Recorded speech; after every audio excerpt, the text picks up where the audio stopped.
for the course on how to create an email account. For the purposes of this video, we're going to be using Outlook as the email account provider. So you will Google create Outlook email account, nice and simple. And then once you've done that, you will choose create free account with Outlook.com. Now, up until this point in the course, we have covered some of the steps on the road to getting an email account. The first of those being considering your options, since there are so many email providers on offer. And what that involves is looking into the features as well as thinking about your personal preference. So this video just will show you one example of an email provider, Microsoft Outlook. So when it says create new email, this is over here at Outlook.com. That is your email provider, as you're well aware. And just a note on username and password. Remember, whether you're using this email account for personal or professional reasons, you want to keep that username as professional looking as possible. So we want to avoid using nicknames as well as numbers. So this over here, where we're going to be filling in the new email, is the username. Now the username cannot be changed. So once we have set it, it is part of that email. So for the purposes of this video, we're going to be using a pseudonym, Easter Bunny. And for a username, you can use a combination of first name and last name, or you can use initial of the first name and the last name, or a combination of the first name and the initial of the last name. For instance, if you have a really common name, such as Easter Bunny or John Smith, you would then consider using a combination of first and last name in some way or form, as well as the profession that you have. So, for example, E Bunny, he is an egg giver. So we're going to try that out. If the username has already been claimed, you will get an error message. So let's try it.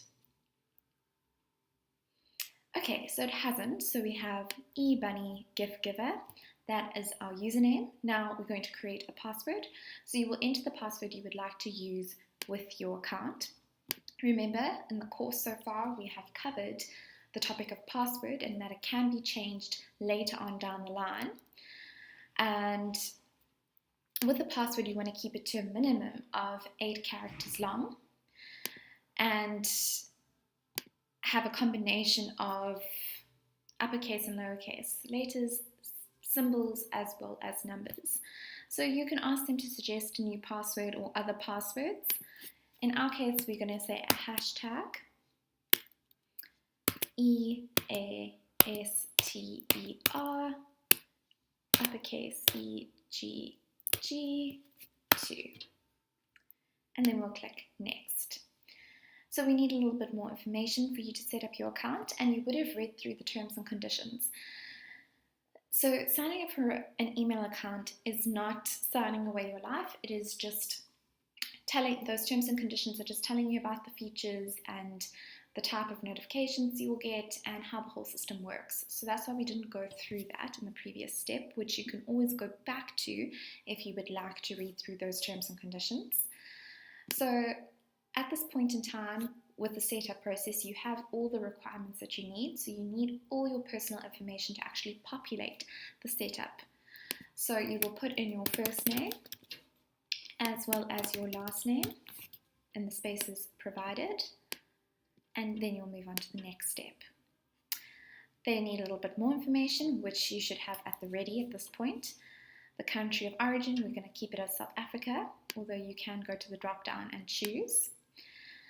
Your birth date, we're going to put in a date there, and then we're going to say next.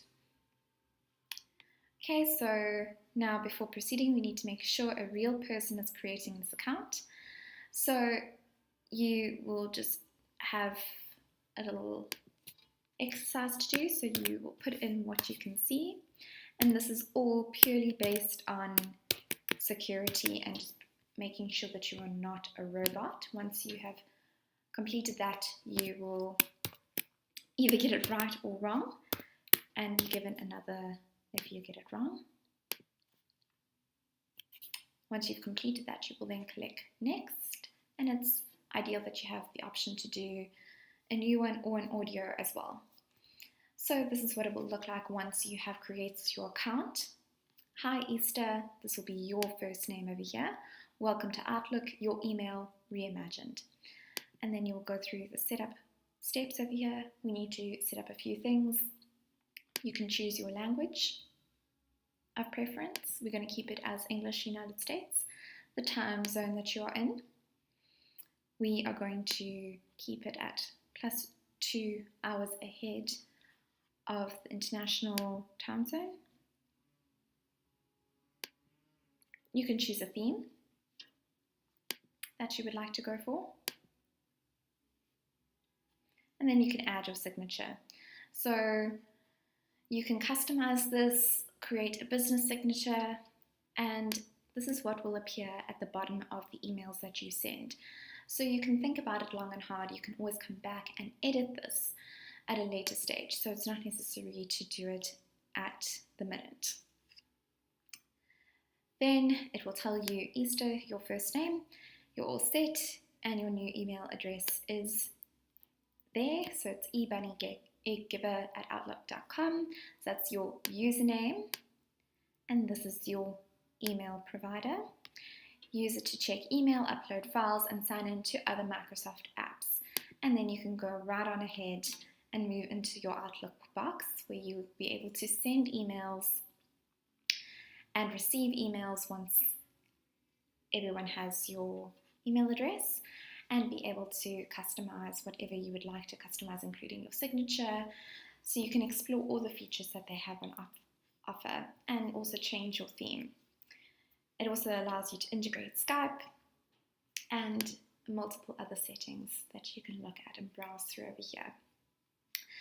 Thank you so much for taking time to watch this video tutorial. Please continue throughout the course. If you have any questions, you can submit them at the end of the course, and be sure to complete the quiz as well.